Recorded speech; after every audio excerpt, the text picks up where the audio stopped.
Very good morning అండి. నేను ట్రావెలింగ్లో ఉన్నాను ఇప్పుడు, అందువల్ల నిన్న కూడా న్యూస్ అనాలిసిస్ చేయలేకపోయాను. ఇవాళ ఒక 2 వార్తలు నా దృష్టిని ఆకర్షించినాయండి. ఆ రెండింటి గురించి మాట్లాడుకుందాం. అందులో మొదటిది తెలంగాణ వార్త. తెలంగాణలో ఈ మధ్య జరిగిన ఒక డెవలప్మెంట్, అదేమిటంటే ఫోన్ ట్యాపింగ్. తెలంగాణలో ప్రణీత్ రావు అనేటువంటి డిఎస్పీ మీద కేసు పెట్టిన విషయం తెలుసు, ఫోన్ ట్యాపింగ్ సంబంధించి. అతను కేసీఆర్ ప్రభుత్వంలో ఇష్టారాజ్యంగా ఫోన్ ట్యాపింగ్లకి నాయకత్వం వహించాడు. అతని చేతుల మీదుగా జరిపించారు ఈ ఫోన్ ట్యాపింగ్ అంతా.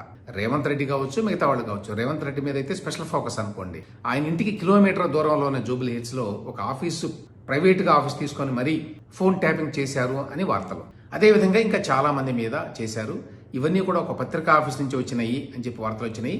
ఈ పత్రికా ఆఫీస్ ఏమిటి అంటే నమస్తే Telangana, Telangana news TV channel అని అనుకుంటున్నారు. అయితే దీనికి నాయకత్వం వహించింది ఎవరు అంటే పోలీసుల్లో ప్రభాకర్ రావు గారు అనే ఐజీ. ఆయన నాయకత్వంలో జరిగింది. ఆయన యాక్చువల్గా రిటైర్ అయిపోయాడండి. రిటైర్ అయిపోయిన వ్యక్తిని కేసీఆర్ గారు మళ్ళీ తెచ్చి పెట్టుకున్నాడు. స్పెషల్ ఇన్వెస్టిగేషన్ బ్రాంచ్ అధిపతిగా పెట్టుకుని ఆయన ఎక్స్టెన్షన్లు ఇచ్చుకుంటూ పోయాడు. ఆయన రిటైర్ అయినప్పటికీ ఎప్పుడో ఆయన నాయకత్వంలో ఈ ప్రణీత్ రావు, అతనితో పాటు మరి కొంతమంది పోలీస్ అధికారులు, భుజంగరావు, తిరుపతన్న అనేటువంటి వారి మీద ఇప్పుడు కేసులు పెట్టారు ప్రస్తుతం. ప్రణీత్ రావు, భుజంగరావు, తిరుపతన్న వీళ్ళ మీద కేసు నమోదైంది. ఈ ప్రణీత్ రావు గారు ఆల్రెడీ జైల్లో ఉన్న విషయం తెలుసు మనకి. ఈ ప్రభాకర్ రావు గారు ఇప్పుడు ప్రస్తుతం ఎబ్స్కాండింగ్ అండి. ఆయన లేరు, అమెరికాలో ఉన్నారని చెప్తున్నారు. సో ఇప్పుడు తెలంగాణ ప్రభుత్వం ఆయన మీద లుకౌట్ నోటీస్ కూడా ఇచ్చింది. అయితే ఇక్కడ చెప్పుకోదగ్గ విశేషం ఏంటంటే ఈ ప్రభాకర్ రావు గారు తప్పించుకుని వెళ్ళిపోయారు కదా, అమెరికాలో ఎక్కడో ఉన్నారు.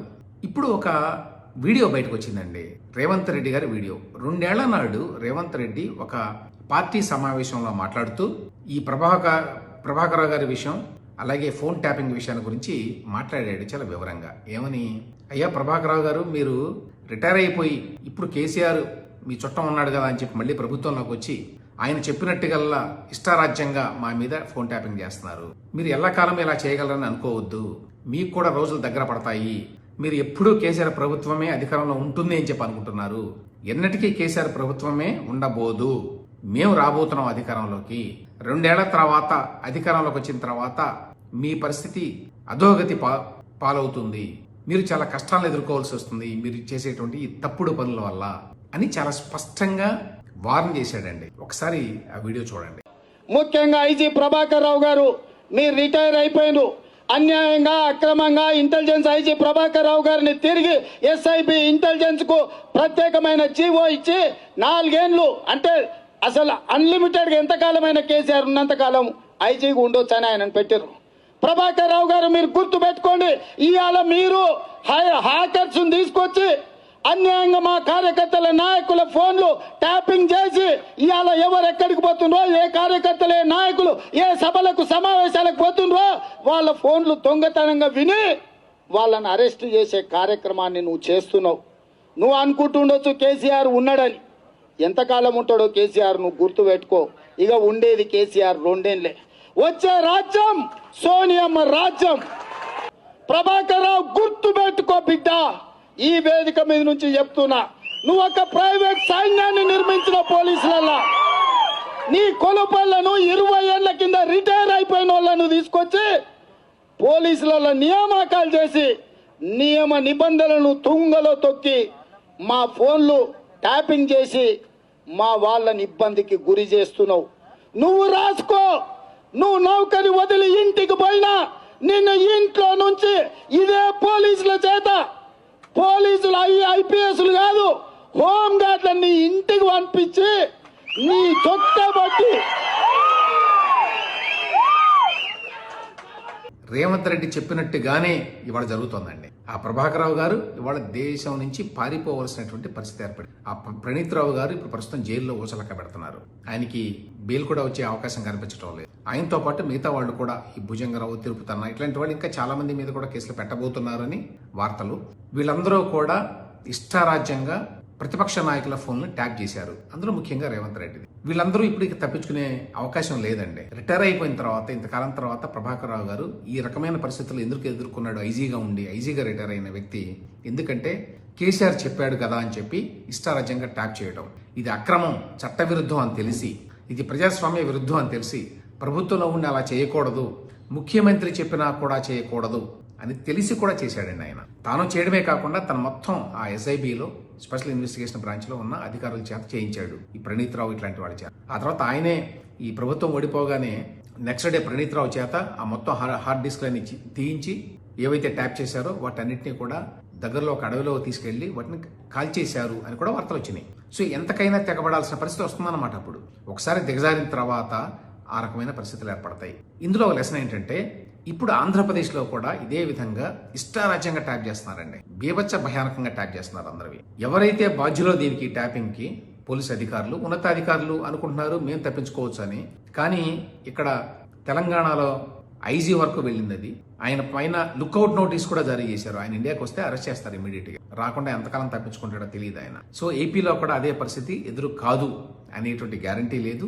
రేపు ప్రభుత్వం మారితే ఏపీలో చాలా మంది పోలీసు అధికారులు అనేక కారణాల వల్ల, వాళ్ళు చేసినటువంటి అకృత్యాల వల్ల, వాళ్ళు చేసినటువంటి చట్ట ఉల్లంఘనల వల్ల వాళ్ళు ఇబ్బందులు పాలవుతారు. అందులో ఒక ప్రధానమైన అంశం ఈ phone tapping. So phone tapping చేసినటువంటి అధికారులు ఎవరైతే ఉన్నారో ఏపీలో, వాళ్ళందరూ కూడా ఇవాళ ప్రభాకర్ రావు గారు, ఆ ప్రణీత్ రావు గారు ఎదుర్కొంటున్నటువంటి ఆ దుస్థితిని ఎదుర్కోవాల్సిన పరిస్థితి త్వరలోనే వస్తుంది. రఘురామకృష్ణరాజు గారి వ్యవహారం ఇప్పటి వరకు ఏమీ తేలలేదండి. ఈ వ్యవహారం తేలకపోతే ఎవరికి నష్టం? బీజేపీకి ఎట్లాగో నష్టం కలిగింది. ఎందుకంటే జనం యొక్క పర్సెప్షన్ లో బీజేపీ నమ్మదగిన పార్టీ కాదు అనేటువంటి అభిప్రాయం కలిగింది. దాంతో పాటుగా మిత్రపక్షాలైనటువంటి టీడీపీ, జనసేన మీద కూడా ఈ ప్రభావం ఉండేటువంటి అవకాశం ఉంది. ఇప్పటి వరకు కూడా నానుస్తున్నారు. ఈవెన్ తెలుగుదేశం పార్టీ వాళ్ళు కూడా ఆయనకి మరి విజయనగరం సీట్ ఇస్తారా ఇవ్వరా, లేదు ఎక్కడో చోట అసెంబ్లీ సీట్ ఇస్తారా అనే విషయంలో కూడా ఇంతవరకు క్లారిటీ లేదు. ఎందుకు మరి చంద్రబాబు నాయుడు గారు నానుస్తున్నారో తెలియదు. దాని వెనుకున్న కారణాలు ఏమిటో.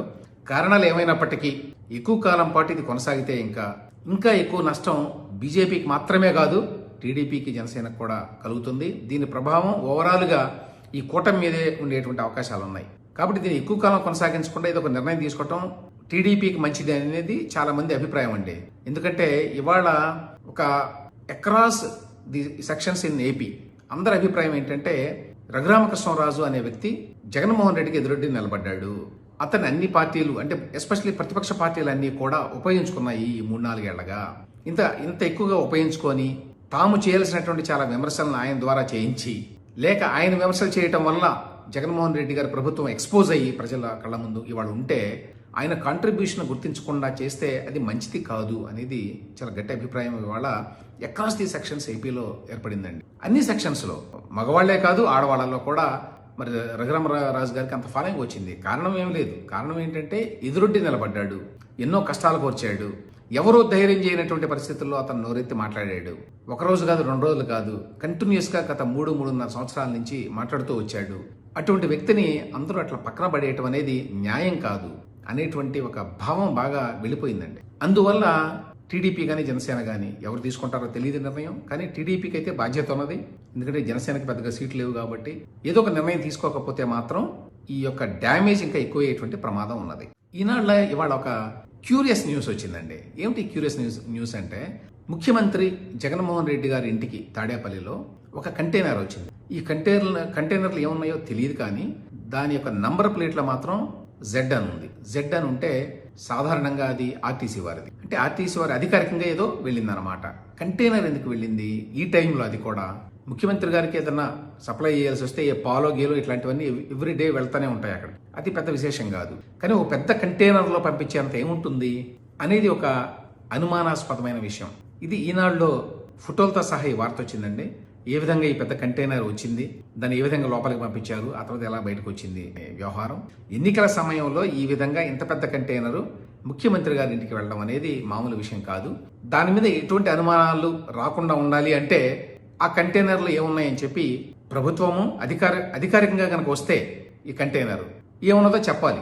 లేదు ప్రైవేట్గా వస్తే కూడా ఎన్నికల సంఘానికి చెప్పాల్సి ఉంటుంది. అంత పెద్ద కంటైనర్లు ఏమొచ్చినాయి, అది ముఖ్యమంత్రి గారి అధికారిక నివాసానికి. సో ఈ విషయంలో పారదర్శకత లేకపోతే చాలా అనుమానాలు వచ్చేటువంటి ప్రమాదం ఉంది. ఇంత పెద్ద కంటైనర్లో జగన్మోహన్ రెడ్డి గారి ఇంటికి ఏమి వెళ్ళినాయి, ఏమై ఉండొచ్చు? ఎందుకంటే మామూలు వెహికల్స్ కూడా మరి పోలీసులు ఆపుతున్నారు కదా, మరి పోలీసులు చెక్ చేశారా ఈ కంటైనర్ని? అందులో ఏమున్నాయో తెలుసా పోలీసులకి? తెలియకపోతే మరి ప్రభుత్వం వైపు నుంచి, జగన్మోహన్ రెడ్డి గారి వైపు నుంచి ఇన్ఫార్మ్ చేశారా? ఇన్ఫార్మ్ చేయకపోతే పోలీసులకు తెలుసుకునే బాధ్యత లేదా? ఎన్నికల కమిషన్ కూడా బాధ్యత లేదా? ఇట్లాంటి ప్రశ్నలు చాలా వస్తాయి. సో ఈ ప్రశ్నలు రాకుండా, అనుమానాలు తలెత్తకుండా ప్రభుత్వం వారే ఈ కంటైనర్లో ఏముందో చెప్తే, లేక అధికారికంగా వైఎస్ఆర్సీపీ వారే ఒకవేళ పార్టీ వ్యవహారం అయితే చెప్పాల్సిన బాధ్యత కూడా వాళ్ళకు ఉంది, ఇది ఎన్నికల సమయం కాబట్టి. లేకపోతే కనీసం దాన్ని ఎన్నికల సంఘం వాళ్ళు దీనిని పరిశీలించాల్సినటువంటి అవసరం కూడా ఉన్నది.